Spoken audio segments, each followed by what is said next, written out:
Hello, my beautiful and handsome Tyros. Welcome to my channel, The Insightful Bee. Welcome back sa mga viewers, sa mga subscriber. Welcome, welcome, welcome. Ngayon, alamin natin ang mensahe para sa zodiac sign na Taurus. Ano nga ba ang message for Taurus?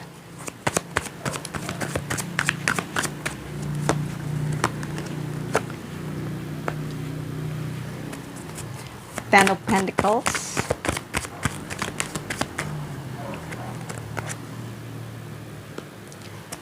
Queen of Cups,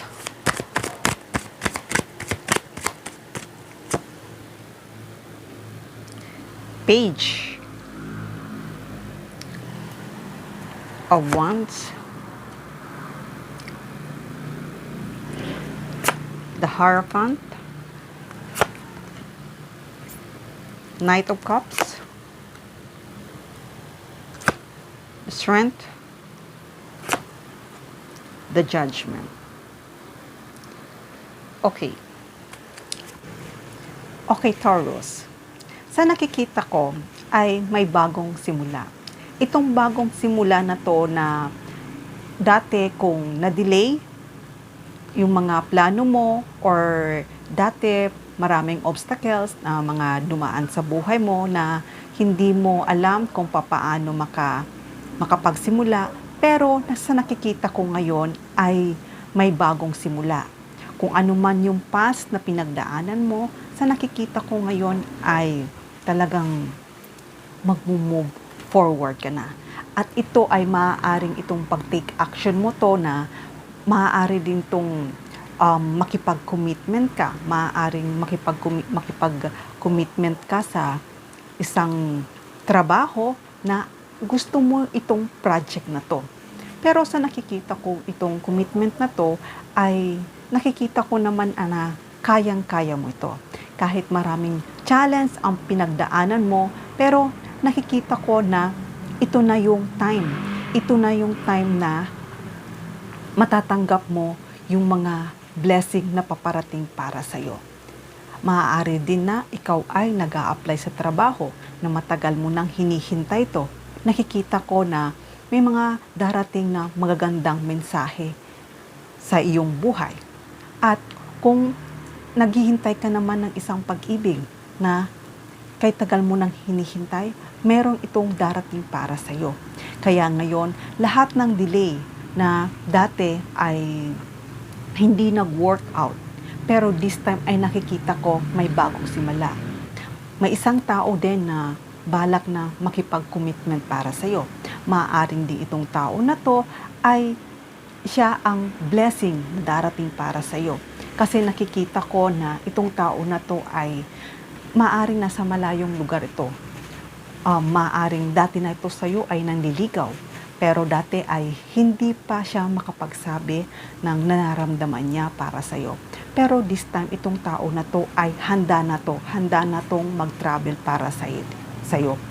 Mag-take action na to. Kaya, Taurus, makakatanggap ka ng isang mensahe sa taong ito na alam ko na ikatutuwa mo. Dahil itong tao na to, talagang mahal na mahal ka nito.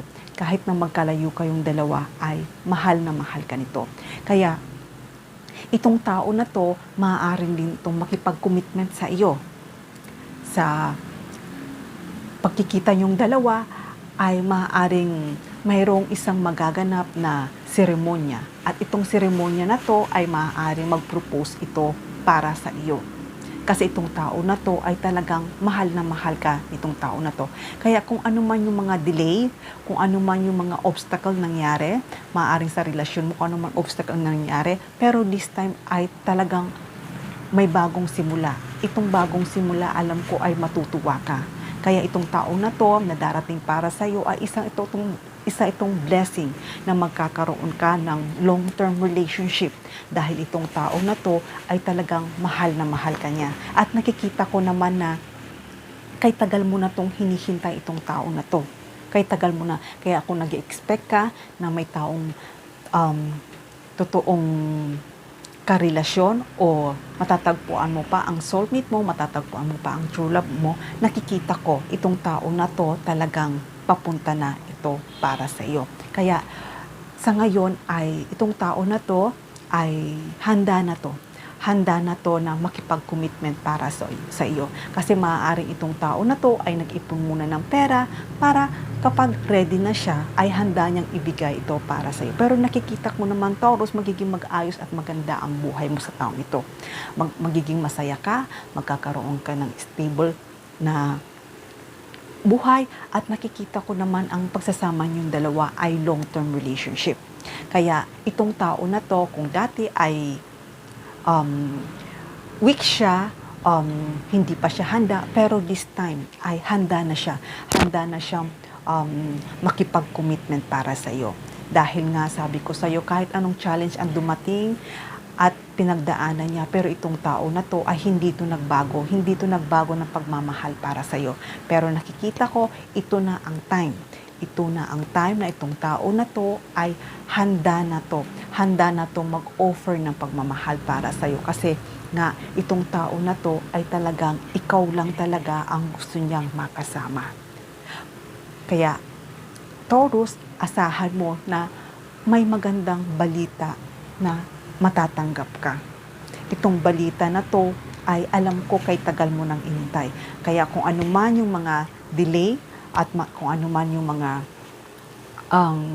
obstacle, ay alam ko ngayon ay talagang pinagbuksan ka na. Pinagbuksan ka na at handa na itong tao na to magsimula para sa'yo. At handa na itong tao na to mag-take action. Kaya kung iniisip mo na hindi pa siya kumikilos, itong tao na to ay kumikilos na to. Dahil itong tao na to ay mahal na mahal ka nitong tao na to. Kaya kahit na ano man yung pagsubok na pinagdaanan nitong tao na to, itong tao na to ay never nag-give up. Kasi itong tao na to ay napaka-strong. Naniniwala siya na kayong talagang dalawa ay para sa isa't isa. Kaya itong tao na to ay handa na to. Handang-handa na ito na pumunta para sa iyo. Kaya Taurus, maging happy ka dahil ito na yung time. Ito na yung time na itong tao na to ay makikipag-communicate na sa'yo. Itong tao na to ay tatawagan ka na. At itong tao na to ay handa na to. Handa na tong makipag-commitment sa iyo. Kaya maaaring itong tao na to, sa pagkita niyong dalawa, ay mag-propose ito sa iyo. At nakikita ko naman na magiging maganda ang buhay na pagsasama niyong dalawa. Dahil itong tao na to ay mahal na mahal ka niya at itong tao na to ay talagang kayong talagang dalawa para sa isa't isa. Okay, Taurus, hanggang dito na lang muna ang mensahe na to. Love and peace. Mwah!